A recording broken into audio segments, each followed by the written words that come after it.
ci ay jamono au commandant en second bu gendarmerie nekkoon nga aussi attaché militaire ci ambassade Sénégal fële ca Rome laataa ngay nekk à la retraite vous êtes l'auteur aussi de plusieurs ouvrages bi mooy bi mujj bi le Sahel terre de conflit Sahel googu xam naa bu ko jot gi mayee dinañ jox ndax président de la République justement tey il est attendu au Mali ak Burkina Faso ci wàllu kaaraange gi maa ngi doon wax mbiram attaché militaire nga nekkoon ko débat bi na gis nga ko depuis avant-hier avec l'affectation du général Souleymane Kandé moom moo nekkoon chef d'état-major de l'armée de terre nekkoon également commandant force spéciale ñu affecté ko fële ca New Delhi ambassade Sénégal moo fa nekk attaché de défense comme yow ni nga nekkoon déjà métier mi attaché militaire moom luy kun fa yabal wala ñu fal la ko lu ñuy xaar ci yow.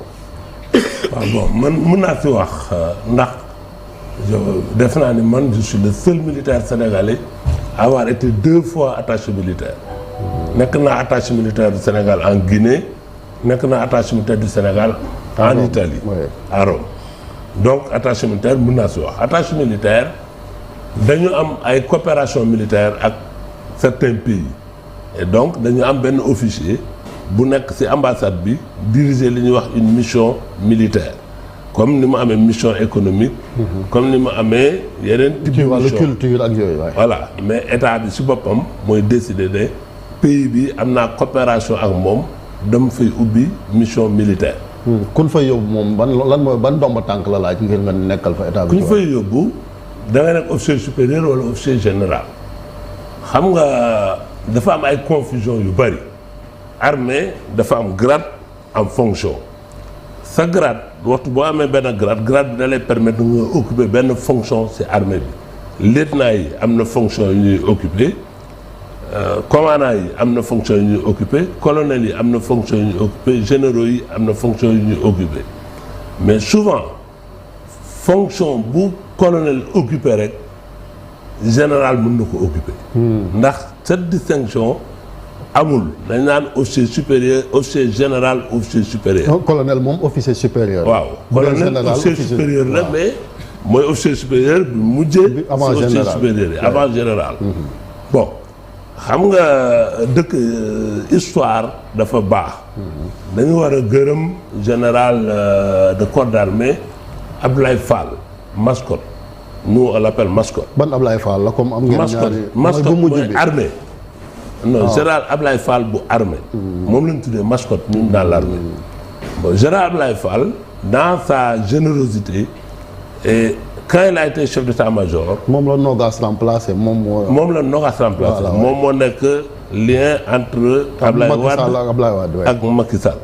bon ñu koy nuyu moo général. moom le général là dans sa générosité moom moo ne certaines fonctions de l'armée doivent être occupées par des généraux c'est-à-dire donc naa yokk nombre de généraux yi. parce que souvent temps wu Senghor benn général la ñu am.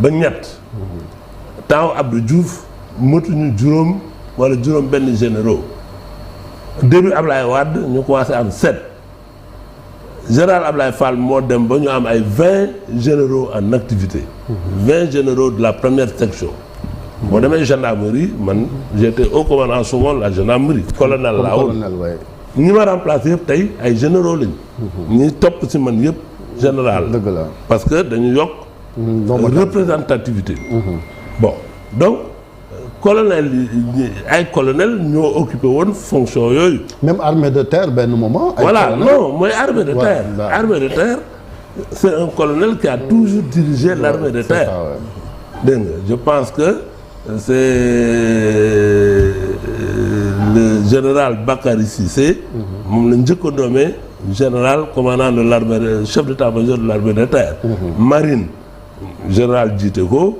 armée de l'air général jiite ko mais tout le temps ay colonel ñoo ko mës a jiite donc attaché militaire aujourd'hui il y a un décret déjà qui prévoit qu'un général peut être attaché militaire. mooy bu Macky Sall mujj signé laata. waaw mais loolu même avant Macky Sall. même avant maintenant dans la valorisation des fonctions c'est normal peut-être un général ñu nommé ko attaché militaire. mais pour Kandé c'est une première. non attendez amul benn illégalité. l'aide de camp de Ablaye Wade. général Bara Cissokho il a été nommé attaché militaire en tant qu'amiral du Sénégal aux États-Unis. Bon, mesure bi après le président est revenu pour d'autres raisons. mais jotul jël fonction. mais déjà non jotul jël fonction mais décision bi jël nañ ko. ça veut dire que c'est en toute légalité. donc sur ce plan il n'y a pas de problème de légalité. Président bi nomme aux emplois civils et militaires. Rien n'empêche aujourd'hui le président Diomaye de prendre un colonel de le nommer chef d'état-major général des armées. Ah bon?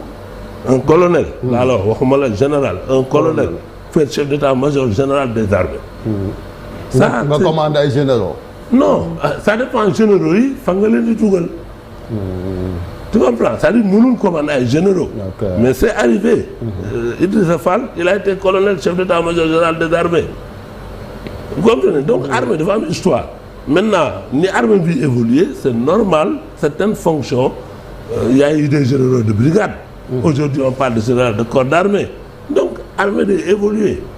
donc pour le cas Kandé on ne va pas parler de amul benn illégalité d'humiliation wala illégalité. non c'est différent ça. oui illégalité parce que décret bi. voilà décret bi moom da koy attaquer Cour suprême. amul benn non mun ko attaquer. c'est même pas la peine d'essayer parce que c'est conforme aux lois militaires. ah d'accord. donc coow li nag dafa bëri trop ci li nga xamante ni moom mooy wàll woowu mais bu fekkante ni aussi lim jiite ci ay ndomba tànk déjà mu nekkoon CEMAT en même temps commande les forces spéciales est-ce que boo ko yóbboo foofu. doo ko suufeel aussi. xam nga ñaari titres yi nga def noonu pour man personnellement en tant que soldat dafa am malaise mënuloo nekk chef d'état-major de l'armée de terre nekk commandant des forces spéciales loolu c'est une erreur du président Macky Sall loolu mënul am. xam nga dañu am une organisation militaire boo xam ni dafa reposer sur ay équilibre. Sénégal depuis 1962 état bi jëlul benn militaire mu jox ko autorité sur toute l'armée loolu amu fi dañu am ay équilibre. Au commandant gendarmerie c'est le seul militaire qui a un commandement national qui est commandant mais chef d'état-major bi il a ce qu'on appelle un commandement organique. Le chef d'état-major de l'armée de terre muy Kandé il a un commandement organique. Commandement opérationnel état bi da ko jox dans la territorialité on a 7 zones militaires. ñooñu ay commandants opérationnels la ñooñu ñoo am droit conduire des actions de guerre. ñoo am droit jox ay ordre ñeneen ñi dañuy instruire armée bi dañuy former armée bi. dañuy guider armée bi dañuy administrer armée bi dañuy équiper armée bi. mais pour commander il faut que ça se conçoit que dans la territorialité. bés bu ñu waroon guerre président bi day obligé de nommer un commandant en chef ku ko neex ci généraux yi mën na la nommer loolu mooy suñu équilibre parce que bëgguñ jël doole bi jox ko benn nit. loolu dafa am importance. donc erreur bi ñu def et moi personnellement à l'époque j'avais dit c'est une erreur. c'est de prendre un officier général qui a un commandement organique nga jox ko un commandement national c'est ça qui a été fait avec Kandé. organique bi mooy jëm ci force spéciale yi. non organique bi mooy commandement. armée de terre bi. de terre c'est-à-dire commandé wul armée de terre bi il est chef d'état-major de l'armée de terre c'est-à-dire il prépare l'armée de terre à répondre aux missions yi ñu ko mën a jox ça c'est un premier problème. force spéciale yi c'est des forces yooyu mësuñu ko confier nit. ku leen di commande kon. personne c'est le président de la République les commande. suñu organisation dafa am ay unités territoriales. boo demee premier bataillon deuxième bataillon BRA yi bataillon de reconnaissance et d'appui yooyu yëpp c'est des forces liées à des zones territoriales boo nee bataillon 3 moo nekk Kaolack bataillon 2 moo nekk Saint-Louis. am na un commandant de zone bu nekk Saint-Louis bu leen di commander. maintenant bu wuuru amee wala njaaxum am y a ce qu'on appelle le corps de bataille sénégalais loolu mooy doole bi Sénégal am. muy commando yi muy para yi muy blindé yi muy force yoo xam ni force spéciale yi yooyu yëpp si loolu lañ bokk. loolu mooy unité de réserve générale. ñoo nekk am Dakar et Thiès. ñooñu nag ku leen bu leen soxlaa fu ñu leen soxlaa comme Casamance. dañuy dem. Kandé bi mu nekkee Casamance il a sous son commandement le 5e bataillon le 22e BRA je ne sais plus là mais de temps en temps dañ ko yónnee ay commando. yónnee ko ay parachutistes. Voilà colonel sànq yaa ngi doon wax pour en revenir à l'affaire du général Kandé nga ni son initiative est vouée à l'échec su ko defee mais loolu ban conséquence la mën a andi sur cette grande muette là qui est devenue quand même un peu bruyante ces temps-ci. je sais pas. ba ne initiative générale nga ni c'est voué à l'échec li mu bëgg a décret bi mu bëgg a attaquer. ma ni non c'est pas possible c'est-à-dire. mais man je sais nga ni c'est pas possible mais ma ni loolu ban conséquence la mën a andi. ci armée bi nga xamee ni dañoo jàpp ni temps yi wax ji dafa bari. te pourtant daawuñ leen woon dégg est-ce que sax lu mel ni daaw na am ci armée bi. wax bi dafa bari parce que quand même il y a des manœuvres de déstabilisation. dans France mooy gën a leer c'est-à-dire dafa am loo xam ni tam neexul wax. Sénégal dañu changer gouvernement dañu changer régime neex na ñu bëri Sénégal dafa am pétrole Sénégal dafa am ay ressources minières le gouvernement actuel il est en train de poser des actes yi c'est les Sénégalais qui l'ont voulu parce que Sénégalais ñoo leen votel du dëgg actes yooyu mais on a des ennemis on a des forces qui ne correspondent pas à nos normes yoo xam ne bokkuñu démb Africa Intelligence c'est un des journaux les plus puissants en Afrique des forces ba léegi xamuñu ñan la ils ont sorti des articles ne Africa Intelligence moo ko wax pour ne premier ministre bi ak Kandé ñoo jote ndax premier ministre bi dafa bëgg a changer ay accords militaires et Kandé d'accord aussi loolu déjà c'est faux man hier dès que ça m'a été partagé j'ai dit ce n'est pas possible c'est faux et effectivement les responsables d'Africa Intelligence sont sortis ne ñoom article bi mosuñu ko bind alors loolu c'est grave ça veut dire que il y a des forces qui tentent de déstabiliser le pays bon et c'est quoi je me suis basé pour ne article boobu mënul nekk armée ku nekk da nga am say responsabilités. confidentiel Afrique la waaye. waaw confidentiel Afrique ku nekk da nga am say responsabilités. Kandé en aucun cas il est chef d'état-major de l'armée de terre du moom mooy la voix de l'armée. Il a des chefs. ok. du dëgg. il y a le ministre des forces armées. Le ministre il a une direction que j'ai dirigée pendant 5 ans la DIRCEL. toutes les études de l'armée foofu lay wàcc. toutes les études foofu lay wàcc lu armée bi xalaat foofu lay wàcc xanaa colonel bi diriger foofu qui est le responsable des affaires juridiques de l'armée et des études générales de l'armée xëy na mën na ne Sonko li mu bëgg a def on n'est pas d'accord il peut le dire au ministre peut-être mais je vois wala semga bi wax ko parce que wala semga bi wala chef d'état-major particulier mais un chef d'état-major de l'armée de terre c'est pas sa responsabilité. bu fekkee da ko def c'est de l'indiscipline notoire. léegi su bañee obtempérer nag dem ci poste bi. ko affecté nekk ba muy ñàkk bañ a obtempérer. man j'ai occupé des fonctions plus importantes que les fonctions de général Kandé.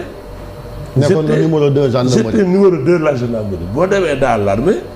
poste yi c'est hiérarchisé. yàlla chef d'état amul sañ-sañu bañ. amul sañ-sañu ne du dem. bañ ma namee attaché militaire neexuma je commandé 9000 hommes comme Kandé donc am na loo xam ne c'est personnel. mën na la neex mën na la ñàkk a neex. bi ñu mën namee attaché militaire neexuma mais aw ma si benn problème dogal. dama jël sama bagage sama valise dem nekk attaché militaire. mais attaché militaire mon colonel dañu wax ni da nga am.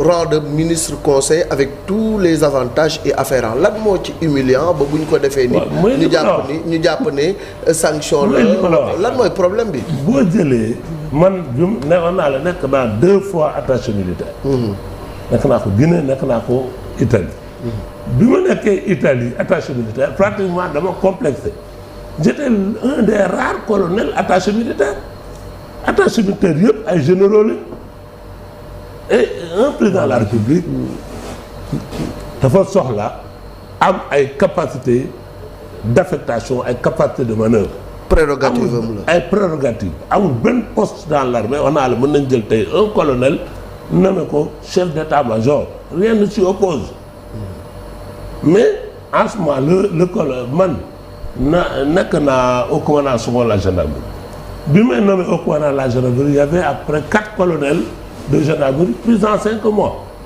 mënuma leen commander état bi da leen jël na yóbbu leen attaché militaire exiler leen quoi pour nga mën a doxal yow. da leen mën doxal mais état bi bu amul capacité de manœuvre yooyu du sotti